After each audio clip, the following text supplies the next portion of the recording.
they hear the tips to be better as a student and as an English learner.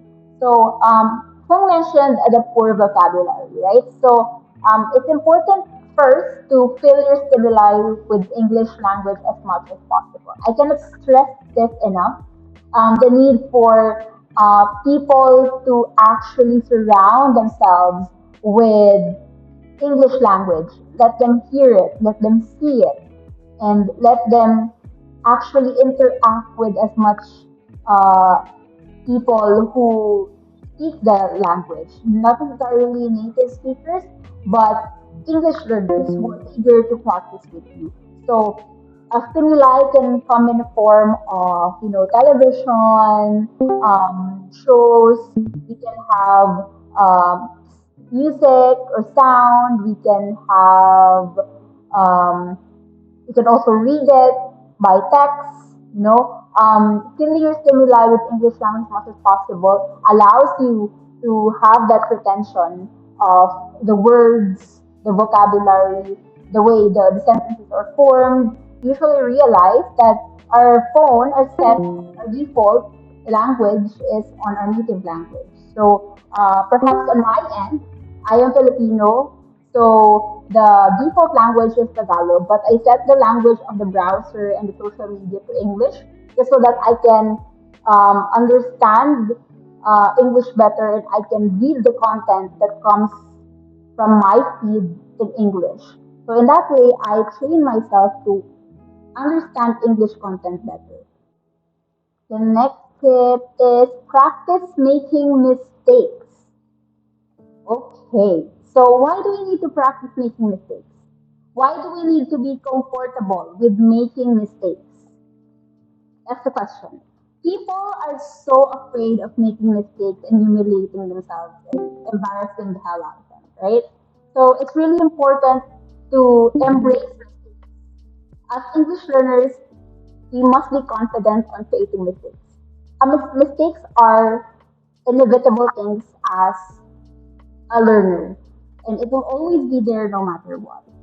So when you practice making mistakes, you practice getting better as well because you don't always make mistakes. You don't stay with that mistake. You make mistakes to become better.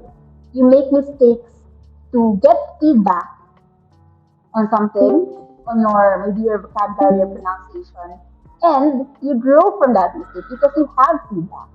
So it is really important for us to note that making mistakes does not stop us from learning. It does the otherwise. It it pushes us to learn more. So making mistakes will allow us to grow from what we knew. So nervousness actually helps us as English learners to speak better. It sharpens our mind. Actually, I'm not sure if you've seen research according to this, but accordingly, when we're nervous, um, our breath is pumping faster and our heart beats fast, our heart beats faster. And we usually feel like a rush of everything and anything. So our mind works faster when we're nervous, and you should take advantage of that when you're trying to practice English. Why? Because it's only when we're nervous that we try to get out everything and we try to push out as much adrenaline as we have. So we may be shy, we may feel a lack of confidence in shyness at first when we're just starting out, but when we're nervous, that will subside and you should take advantage of that. When you're doing mistakes, when you're creating mistakes, you know that you're oh my gosh, I'm doing a certain I did something wrong and oh my gosh, I'm so nervous. I feel like they're gonna judge me and I'm so embarrassed. But what will happen if you didn't experience all of that?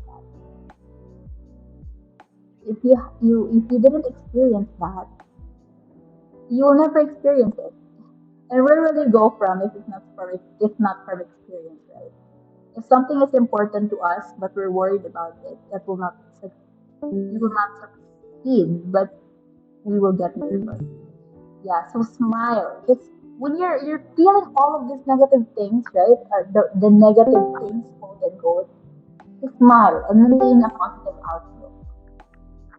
Try to do that as much as possible, especially when speaking in a public setting or when speaking to a crowd. Smile and maintain a positive outlook. All our problems are in our heads. We need to learn from our mistakes, and positiveness can really help. Yes, thank you very much, Ramita, for putting all of your input. I really love your input. Um, yes, so smile. When you're nervous, smile. Still smile. If it's an awkward smile, that's okay. Okay. Speak slowly, repeat, and summarize. If you guys remember, Fung mentioned about having accents, right? So for some people, the accent may be stronger, um, especially when we have used our native language all our life and we're just starting to learn English and actually choose between using the American accent, the British accent, or even the Aussie.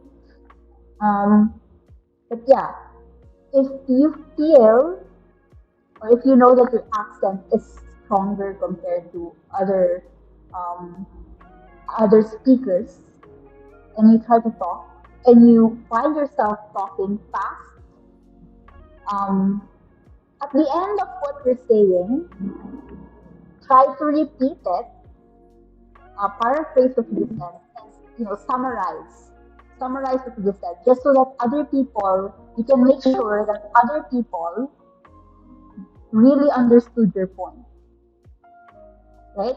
So when you're speaking, when you're speaking, remember that you have to speak slowly. When you're about to speak, rather, when you're about to speak, remember that you have to speak slowly, especially if you feel or if you know that you have a stronger accent. Now, if you're done speaking and you just realize that, oh my gosh, I spoke too fast.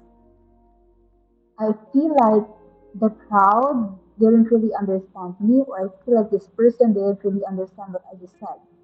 So you can repeat what you said and summarize.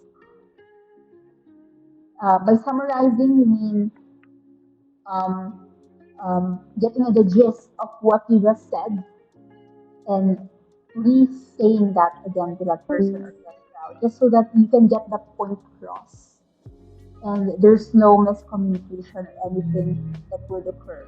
So this is really important for those people who are struggling with thicker accents or stronger accents.